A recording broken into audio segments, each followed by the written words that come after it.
FIFA 2026 मा Argentina र Spain त रेडी भइसक्यो फाइनल गेम खेल्नको लागि। तपाईँ आफ्नो भविष्यको लागि रेडी भइसक्नुभयो त? त्योभन्दा अगाडि तपाईँको नानी बाबुहरूको भविष्य के छ हजुरले एकचोटि प्रेडिक्ट गर्नुभएको छ? आफैले बसेर नानी बाबुहरूसँग सल्लाह गर्नुभएको छ त?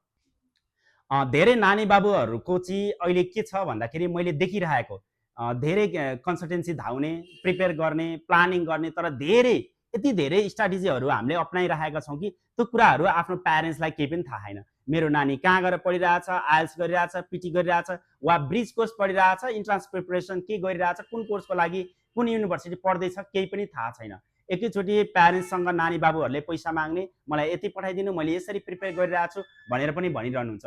तर के चाहिँ हामी अनभिज्ञ अहिले पनि छौँ भन्दाखेरि मेरो नानीले कुन कन्सल्टेन्सीबाट एप्लाई गर्दैछ, मेरो नानी बाबुहरू कुन इन्स्टिट्युटमा पढ्दैछन्, कुन कोर्सको लागि प्रिपेयर गरिरहेका छन् केही पनि थाहा छैन।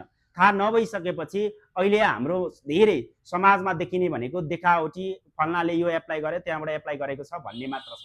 तर यसमा पनि नानी बाबुहरूले कहाँ कुन कन्ट्री एप्लाई गरेको छ, कसरी चाहिँ सहजीकरण आफूले गर्न सकिन्छ भन्ने कुराहरू सबै कुरा फाइनेन्सियल हामीले नानी बाबुहरूलाई पैसा दिए ल एब्रोडको लागि प्लानिङ गर म पैसा दिन्छु, नेपालको लागि कहाँ के गर्छ, पैसा मात्र ठुलो कुरो होइन। नानी बाबुहरूको कस्तो छ मेन्टल हेल्थ, कसरी चाहिँ प्रिपेयर गरिरहेछ, के छ होइन, त्यो हिसाबमा चाहिँ हामीले सहजीकरण त्यसरी चाहिँ गरिदिनुपर्छ। र धेरै अहिले पछिल्लो समय मैले देखिरहेको धेरै नानी बाबुहरूले चाहिँ एब्रोडको लागि चाहना गरिरहनु भएको छ, एब्रोडको लागि प्लानिङ पनि गरिरहनु भएको छ। युनिभर्सिटी सिलेक्सनदेखि लिएर सबै कुराहरू इच एन्ड एभ्रिथिङ सबै आफैले नै प्रिपेयर गरिरहनु भएको छ। तर के चाहिँ थाहा छैन हाम्रो प्यारेन्ट्सहरूलाई भने नानी बाबुहरूले कुन कन्सल्टेन्सीबाट एप्लाई गरिरहेछ, कुन युनिभर्सिटीमा एप्लाई गरिरहेछ, कुन कन्ट्री एप्लाई गरिरहेछ, त्यो कन्ट्रीको पनि कुन लोकेसनमा छ भन्ने कुरा केही पनि थाहा छैन।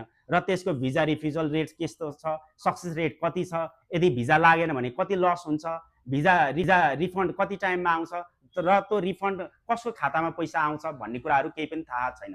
र कति नानी बाबुहरूले के पनि मिसयुज गरेको मैले पाइरहेको छु भन्दाखेरि रिफन्ड आएको पैसा आफ्नै खातामा आउँदाखेरि त्यसलाई चाहिँ मिसयुज गर्ने, जस्तै सट्टाबाजीहरूमा चाहिँ खर्च गर्ने र आफू चाहिँ के हुने त्यो अनुसारको प्यारेन्ट्सहरूलाई चाहिँ आउँदैछ भनेर भन्ने, र पछि आफूले 15 देखि 20 लाख जति फसाइसकेपछि चाहिँ प्यारेन्ट्सहरूले पछि थाहा पाइसकेपछि चाहिँ उनीहरू चाहिँ एकदम डिप्रेस हुने, 3-4 वर्ष एटलिस्ट ग्याप भइसकेको हुन्छ। अनि अब कुन कन्ट्री जाने, कसरी एप्लाई गर्ने, ब्याचलर पनि जोइन गरेको हुन्न र आफ्नो लाइफ चाहिँ डामाडोल पारिरहेको अवस्था पनि देखिरहेको छ। त्यही भएर मेरो सजेसन चाहिँ के छ भन्दाखेरि नानी बाबुहरू यदि बाहिर पढ्न पठाउँदै हुनुहुन्छ, चाहे इन्डिया पठाउनुहोस्, चाहे चाइना, चाहे अस्ट्रेलिया, अमेरिका, जुनसुकै कन्ट्री पठाउँदै हुनुहुन्छ भने एकचोटि हजुर पनि सँगै आएर काउन्सिलिङ गर्नुहोस्, कहाँबाट एप्लाई गरिरहेछ, कसरी प्रिपेयर गरिरहेको छ भन्ने कुरा चाहिँ हजुरले प्रोपर वेमा चाहिँ गाइड त्यो अनुसारको लिनुहोस्। यदि हजुर नेपालमा हुनुहुन्न, बाहिर हुनुहुन्छ भने पनि कोसँग गरिरहेछ, कुन कन्सल्टेन्सीबाट एप्लाई गरिरहेछ, कुन इन्स्टिट्युटमा एप्लाई गरिरहेछ भन्ने हिसाबमा वाट्सएपको माध्यमबाट पनि हजुरहरू कम्युनिकेट गर्न सक्नुहुन्छ। अनि प्लस टू सकिसकेको नानी बाबुहरूले चाहिँ ब्याचलर जोइन नगरिदिने, खालि एब्रोडको लागि भनिरहने, र पछि एब्रोडको लागि पनि 1-2 वर्ष त्यत्तिकै टाइम वेस्ट हुने, पछि अब म ब्याचलरको लागि जोइन गर्छु भन्दा पनि ढिलो भइसकेको हामीले पाइरहेको छ। त्यो हिसाबमा चाहिँ म के अनुरोध गर्दछु भने प्यारेन्ट्सहरूलाई, यदि हजुरको नानी बाबुहरू एब्रोडको लागि चाहना गर्दै हुन्छ, प्लानिङ गर्दै हुन्छ भने एटलिस्ट यदि साइन्स ब्याकग्राउन्डको हुनुहुन्छ भने साइन्सकै कुनै पब्लिक युनिभर्सिटीमा जोइन गर्न सक्नुहुन्छ, कुनै पब्लिक कलेजमा जोइन गर्न सक्नुहुन्छ। साथसाथै अर्को पब्लिकमा जोइन गर्दा धेरै खर्चिलो पनि छैन, एटलिस्ट यदि बाहिरको केही भएन भन्दा ब्याचलर पनि कन्टिन्यू प्रिपेयर गर्न पाइयो, त्यो अनुसारको ब्याचलर कम्प्लिट गरेर पनि एब्रोडको लागि प्लानिङ गर्न सकिन्छ।